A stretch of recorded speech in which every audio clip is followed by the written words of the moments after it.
Hi, welcome to steps and stories. ഇന്ന് ഷാർജയിൽ നല്ല മഴയുള്ള വൈകുന്നേരമാണ്.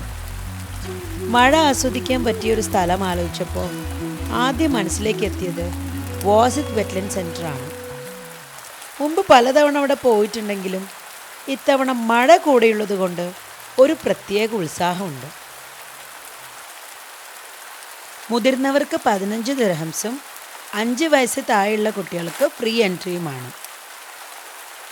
വാസിത് വെറ്റ്ലൻഡിലെ മെയിൻ അട്രാക്ഷൻസ് എന്ന് പറഞ്ഞാൽ ബഗ്ഗി റൈഡും പിന്നെ ഇവിടുത്തെ ബേർഡ് സാങ്ച്വറിയുമാണ്. ഇന്ന് നല്ല മഴയുള്ളത് കൊണ്ട് ബഗ്ഗി റൈഡ് തൽക്കാലം നിർത്തിവച്ചിരിക്കുകയാണ്.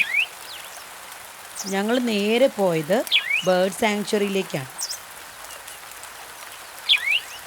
ഫ്ലമിംഗോ, ഗ്രേ ഹെറോൺ, കിങ്ഫിഷർ ഇവയ്ക്ക് പുറമെ ഈ പ്രദേശം മൈഗ്രേറ്ററി ബേർഡ്സിനായി ഒരു പ്രധാന കേന്ദ്രം കൂടിയാണ്, പ്രത്യേകിച്ച് തണുപ്പ് കാലത്ത്. പ്രകൃതിയുടെ ശാന്തതയും പക്ഷികളുടെ വൈവിധ്യവും വാസിത് വെറ്റ്ലൻഡിനെ മനോഹരമാക്കുന്നു.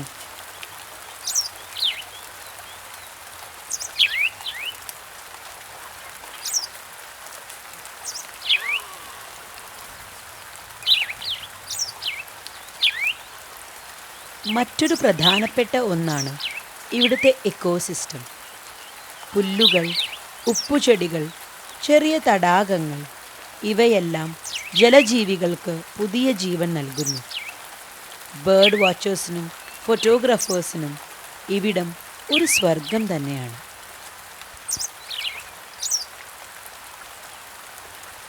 പക്ഷി സംരക്ഷണത്തിനായി സ്ഥാപിച്ചിരിക്കുന്ന പ്രത്യേക പരിസ്ഥിതിയിൽ പക്ഷികളുടെ ഭക്ഷണവും സംരക്ഷിക്കപ്പെടുന്നു. ചില അപൂർവ ഇനം പക്ഷികളെയും നമുക്കിവിടെ കാണാൻ കഴിയും. മാർബിൾ ടീൽ, കോളേർഡ് കിങ്ഫിഷർ, സൊക്കോട്ര കോർമൊറന്റ് എന്നിവ അവയിൽ ചിലതാണ്. മഴയായതുകൊണ്ട് പല പക്ഷികളെയും പുറത്തു കാണുന്നില്ലെന്ന് മാത്രം.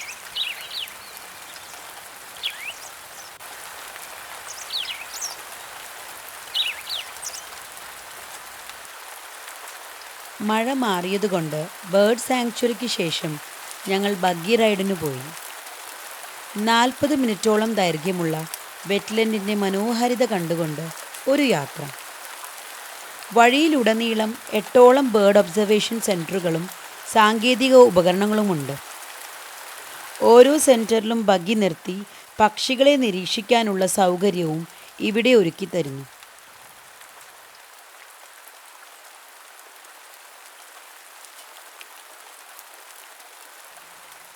ജലാശയങ്ങൾ, മാംഗ്രോവ് വനങ്ങൾ, ഉപ്പുവെള്ള മേഖലകൾ, മരുഭൂമിയിലെ ചെളിപ്രദേശങ്ങൾ എന്നിവ ഇവിടെ പക്ഷികൾക്ക് അനുയോജ്യമായ സാഹചര്യങ്ങളൊരുക്കുന്നു.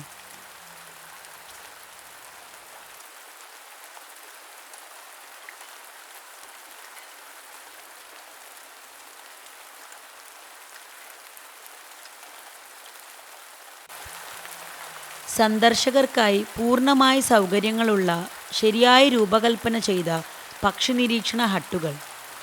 അവിടെ പക്ഷികളെ കാണുക മാത്രമല്ല, ഓരോ പക്ഷിയെക്കുറിച്ചുള്ള വിവരണവും ലഭ്യമാണ്. അരികിൽ മനോഹരമായ തടാകവും.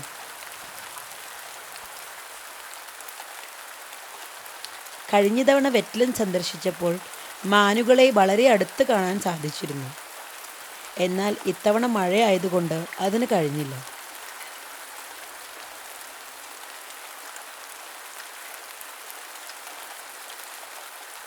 മാനുകൾ, തൂവൽ മിനുക്കുന്ന പക്ഷികൾ, വെള്ളത്തിലൊഴുകുന്ന ചെറിയ ജലജീവികൾ. പ്രകൃതിയുടെ ഇത്രയും മനോഹരമായ അനുഭവം മുൻപൊരിക്കലും ഉണ്ടായിട്ടില്ല. മഴയുടെ ശബ്ദത്തെ ആസ്വദിച്ചുകൊണ്ട്, വെറ്റ്ലൻഡിലെ ഓർമ്മകളെ താലോലിച്ചുകൊണ്ട് ഞങ്ങൾ യാത്ര തിരിച്ചു.